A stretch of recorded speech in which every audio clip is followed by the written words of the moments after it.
वालेकुम। History of Islam की class में खुश आमदीद।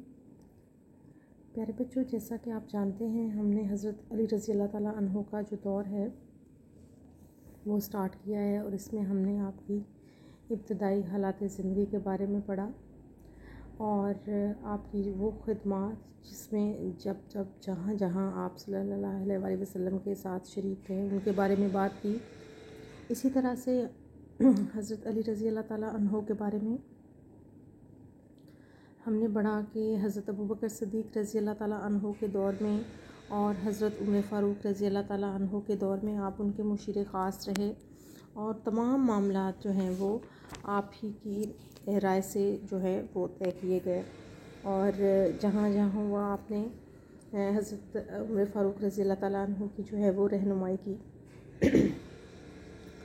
हज़रत उस्मान गनी रज़ी अल्लाह ताला अन्हो का दौर आया तो उस दौर में भी आप हज़रत उस्मान की रज़ी अल्लाह ताला अन्हो की आखिरी वक्त तक आपने जो है हिफाजत की और आपके बेटे हज़रत इमाम हसन और हुसैन जो हैं वो दरवाज़े पर पहरा देते रहे। फिर हमने पढ़ा कि किस तरह से जो है वो खिलाफत जो है वो जब संभाली गई तो उसके बाद आपने जो है कैसे इक़दाम किए और किस तरीके से जो है आपको बहुत ज़्यादा जो है वो मुश्किलात का सामना करना पड़ा। उन मुश्किलात के बारे में हम पढ़ रहे थे। उनमें से चंद मुश्किलात का मैंने तज़किरा किया, जैसे कि हज़रत उस्मान के क़सास का मुतालबा किया जा रहा था। इसी तरह से हज़रत अली रज़ी अल्लाह ताला अन्हो के बारे में बहुत सारी गलतफ़हमियाँ जो थीं वो उनको भी दूर किया जाना चाहिए था और वो इसी कोशिश में थे कि इन तमाम मामलात को बेहतरीन तरीके से जो है वो हल करें। और हज़रत अली के लिए एक और मसला ये था कि हज़रत उस्मान रज़ी अल्लाह ताला अन्हो के जो अक्सर उम्माल थे, उम्माल से मुराद है गवर्नर, जो उन्होंने मुख्तलिफ़ इलाक़ों में तैनात किए हुए थे और वो उनमें से अक्सर ऐसे थे जो फ़तह मक्का के बाद मुसलमान हुए थे। इसका तज़किरा शेख रफ़ीक और की किताब में भी मौजूद है और उम्मी होने की वजह से हज़रत अली रज़ी अल्लाह ताला अन्हो के लिए वो बहुत ज़्यादा वो गवर्नर जो थे वो काबिल एतमाद ना थे। और ज़ाहिर है हमने माजी में भी देखा जब एक खलीफा से दूसरे खलीफा का तकर्रुर हुआ तो खुलफाए राशिदीन आम तौर पर एक गवर्नर को एक ख़ास इलाके में ज़्यादा देर तक उसका तकर्रुर नहीं फरमाते थे। इसीलिए हज़रत अली रज़ी अल्लाह ताला अन्हो ने जो है वो गवर्नर जो है उनकी तब्दीली की जो है वो कोशिश की। इसी तरह से और मसाइल में हम देखते हैं कि दौलत की फरावानी की वजह से मुसलमान अवाम से तवक्कुआ की जो गिरफ्त है वो काफ़ी हद तक ढीली हो चुकी थी और बहुत सारे लोग जो थे वो अपने मामलात में जो है उस तरीके से वो काम नहीं कर रहे थे जो पहले खुलफा के दौर में वो जिस तरीके से काम कर रहे थे। इसी तरह से हम देखते हैं कि हज़रत अली ने जब खिलाफत संभाली तो उन्होंने बहुत सारे उम्माल को जो है माज़ूल कर लेने का फ़ैसला किया। माज़ूली से मुराद ये है कि उनकी जगह पे कई नए उम्माल या गवर्नर जो हैं वो मुकर्रर करने का फ़ैसला किया। इस सिलसिले में हम देखते हैं कि मुग़ीरा बिन शुबा जो हैं ये सहाबी थे और इनके बारे में ये कहा जाता था कि सियासत और मामलात को समझने की, सुलझाने की सलाहियत उनमें बहुत ज़्यादा पाई जाती थी। उन्होंने हज़रत अली रज़ी अल्लाह ताला अन्हो को जो है इस चीज़ से मना किया कि फ़िलहाल आप जो हैं उम्माल की जो तब्दीली है उस मामले को इस तरह से ही रहने दें, उसको तब्दील ना करें। लेकिन हज़रत अली रज़ी अल्लाह ताला अन्हो ने अपना फ़ैसला जो है वो बरकरार रखा। अब्दुल्ला बिन अब्बास जैसे जय्यद सहाबी ने भी हज़रत अली को ये मशवरा दिया कि फ़िलहाल मतलब इस वक्त अमीर मुआविया को जो है माज़ूल ना किया जाए। लेकिन हज़रत अली ने इस मशवरे को भी तस्लीम नहीं किया और जो जितने भी उम्माल थे उम्मी उनको माज़ूल करके उनकी जगह पे नए गवर्नर जो हैं वो मुकर्रर कर दिए। चुनांचे अगर हम देखें कि कौन कौन सा गवर्नर किस किस इलाके पर जो है वो मुकर्रर किया गया तो हम देखते हैं कि बसरा पर उस्मान बिन हनीफ़ का तकर्रुर किया गया, कूफ़ा पर अमारा बिन शहाब और यमन के इलाके में अब्दुल्ला बिन अब्बास को जो है वो गवर्नर बनाकर जो है भेजा गया। मिस्र में आपने कैस बिन साद और शाम में सुहेल बिन हनीफ को वाली मुकर्रर किया।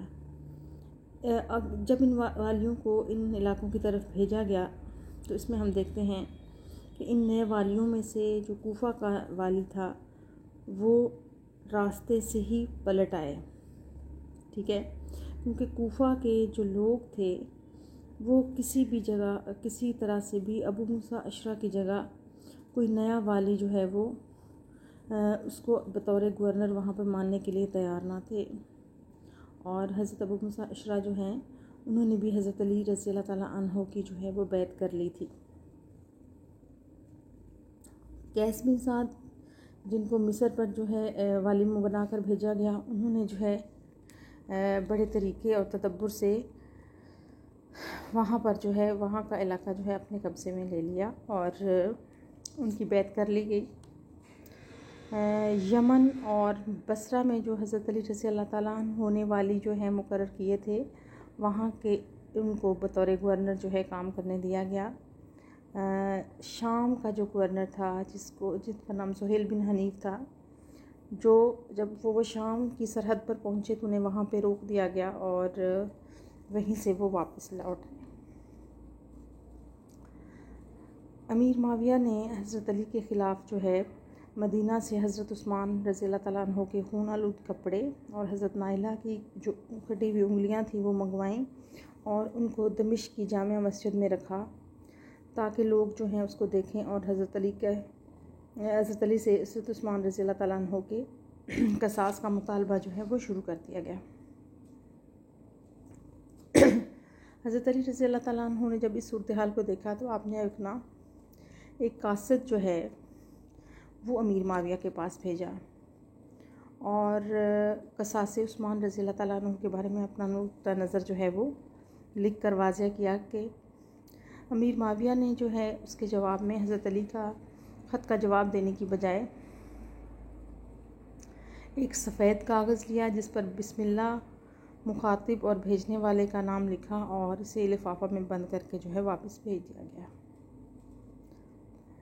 हज़रत अली रज़ी अल्लाह ताला अन्हु को इस सूरत हाल का पता चल चुका था और जो कासिद आपने भेजा उसने भी आकर तमाम हालात जो हैं वो आपसे बयान किए कि हज़ारों की तादाद में शाम के लोग जो हैं वो हज़रत अली से हज़रत उस्मान गनी रज़ी अल्लाह ताला अन्हु का इंतकाम लेने के लिए बेकरार हैं, यानी कि वो चाहते हैं कि हज़रत अली जो हैं वो हज़रत उस्मान का कसास लेने की तैयारी करें।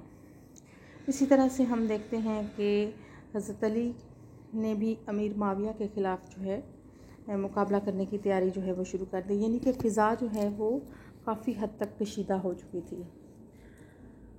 हज़रत अली रज़ी अल्लाह ताला अन्हु के दौर के दो अहम वाक़यात जो हैं, एक जंग जमल है और दूसरा जो है जंग सफ़ैन है। इसमें हम देखते हैं कि सबसे पहली जो जंग लड़ी गई वो जंग जमल के नाम से जानी जाती है। 656 में अमीरुल मोमिनीन हज़रत अली रज़ी अल्लाह ताला अन्हु को एक और जंग का सामना करना पड़ा। हज़रत आयशा रज़ी अल्लाह ताला अन्हु जो हैं वो मक्का में थीं। हज़रत तलहा और हज़रत ज़ुबैर भी जो है हज़रत अली से इजाज़त लेकर मक्का चले गए। जब वो मक्का गए तो वहाँ जाकर उन्होंने मदीना की सूरत हाल बताई। हज़रत आयशा रज़ी अल्लाह ताला अन्हु जो हैं उन्होंने हज़रत उस्मान के कसास और का मुतालबा किया और कहा, आम लोगों को इस सिलसिले में दावत दी और आम मुसलमानों को खिताब करके इन्हें कसास उस्मान लेने पर आमादा किया। चुनांचे हम देखते हैं कि बहुत ज़्यादा मुसलमान जो हैं हज़ारों की तादाद में हज़रत आयशा की क़यादत में बसरा की तरफ चल पड़े, यानी कि वो हज़रत उस्मान का कसास लेने के लिए रवाना हो गए। वहाँ पे हम देखते हैं कि बसरा का जो गवर्नर थे वो उस्मान बिन हनीफ थे। उन्होंने हज़रत आयशा रज़ी अल्लाह ताला अन्हा को रोकने की कोशिश की, लेकिन उसमें वो कामयाब नहीं हुए। इनका मुकाबला हुआ जिसमें उन्हें जो है शिकस्त हुई। यहाँ पे हम देखते हैं हज़रत आयशा के हुक्म से जो है बहुत सारे लोगों को जिनको शिकस्त खाई थी और जिन्होंने गिरफ़्तार हुए थे उस्मान बिन हनीफ के, उन्हें जो है हज़रत आयशा रज़ियल्लाहु तआला अन्हा ने हुक्म दिया कि इन्हें रहा कर दिया जाए। इसी तरह से बसरा से बहुत सारे सबाई गिरफ़्तार करके कत्ल किए गए, जिसका नतीजा ये हुआ कि 6000 बसरी जो हैं वो हज़रत आयशा रज़ियल्लाहु तआला अन्हा के ख़िलाफ़ हुए। हज़रत अली को जब इस सूरत हाल का पता चला कि बसरा में इस वक्त क्या कैफियत है, तो उन्होंने फ़ौरी तौर पे जो कदम उठाया वो ये था कि उस वक्त वो अमीर माविया के ख़िलाफ़ जो है वो मुकाबले की तैयारी कर रहे थे। चुनाचे इस निज़ाम को बहाल करने के लिए, इस निज़ाम सूरत हाल को कंट्रोल करने के लिए हज़रत अली ने बसरा की तरफ जो है वो अपनी पेशकदमी जो है अब जारी रखी और पेशकदमी करने का फ़ैसला किया। इस मौके पर हम देखते हैं कि बहुत सारे सहाबा ने जो हैं आपका साथ देने से इनकार किया, जिनमें साद बिन अबी वक़ास का नाम आता है, उसामा बिन ज़ैद का है, अब्दुल्ला बिन उमर है और मोहम्मद बिन मुस्मा भी है। मोहम्मद बिन मुस्मा ने ये कहा कि मुझे रसूल अल्लाह सल्लल्लाहु अलैहि वसल्लम ने हुक्म दिया था कि मैं अपनी तलवार कफ़ार के मुकाबले में इस्तेमाल करूँ, यानी कि मैं जब लड़ाई हो तो मैं काफ़िरों के मुकाबले में अपनी तलवार इस्तेमाल करूँ, और जब मुसलमानों से लड़ने का वक्त आए तो उस पर कोहे उद पर मार कर तोड़ दूँ। चुनाचे मैंने कल इसको तोड़ दिया था। चुनाचे हम देखते हैं कि हज़रत अली को जो है 10,000 के करीब जो है कूफ़ी जो है उनके साथ लड़ने को तैयार थे, और इस फ़ौज को लेकर आप जो है बसरा की तरफ पहुँचे। यहाँ पर जब आप वहाँ पहुँचे हैं तो वहाँ पर एक मरहला हुआ, सिलसिलावार ककाब बिन उमरू जो हैं उनकी गुफ्तो शुनीद, यानी कि उन्होंने कोशिश की कि इस मामले को जो है गुफ्तो शुनीद से हल किया जाए और सूरत हाल को कंट्रोल कर लिया जाए। वो कूफा में थे और उन्होंने हज़रत अली से गुफ्तगू की, उन्होंने हज़रत आयशा रज़ियल्लाहु तआला अन्हा से गुफ्तगू की, हज़रत तलहा और हज़रत ज़ुबैर से गुफ्तगू की। और जब हज़रत आयशा रज़ियल्लाहु तआला अन्हा से उन्होंने पूछा कि अम्मा आप यहाँ क्यों आई हैं, तो हज़रत आयशा रज़ियल्लाहु तआला अन्हा का जवाब था सिर्फ़ इस्लाह के लिए। हज़रत तलहा और ज़ुबैर ने भी उनकी तायीद की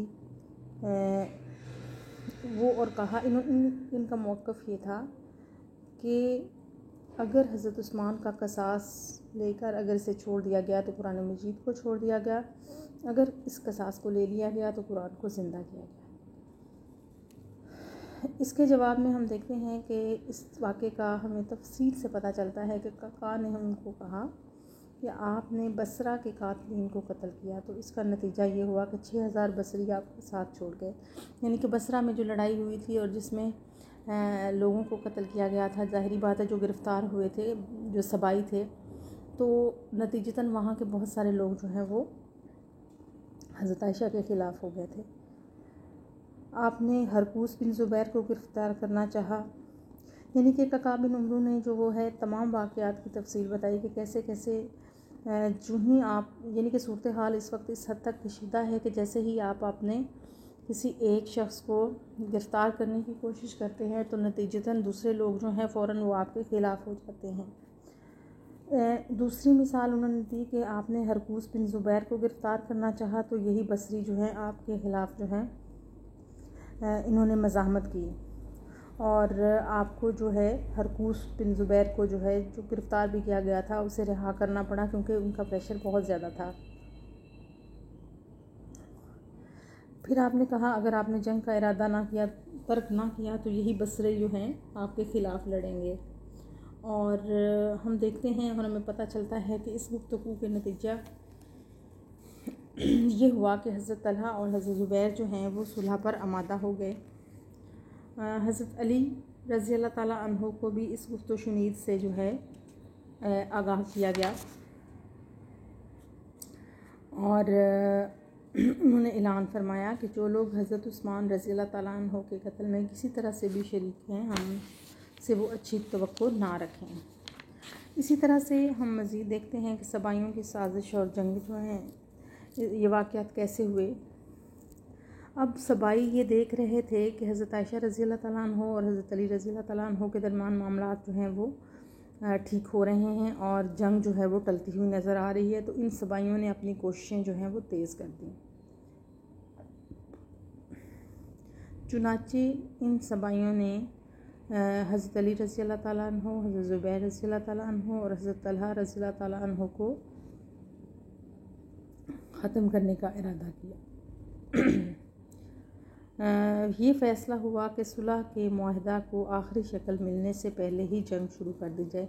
यानी कि ये बातचीत जारी थी, ये जब बातचीत थी जिस पर हज़रत आयशा रज़ी अल्लाह ताला अन्हु और हज़रत अली जो हैं वो इत्तफ़ाक़ कर चुके थे। लेकिन ये सबाई गिरोह ये समझता था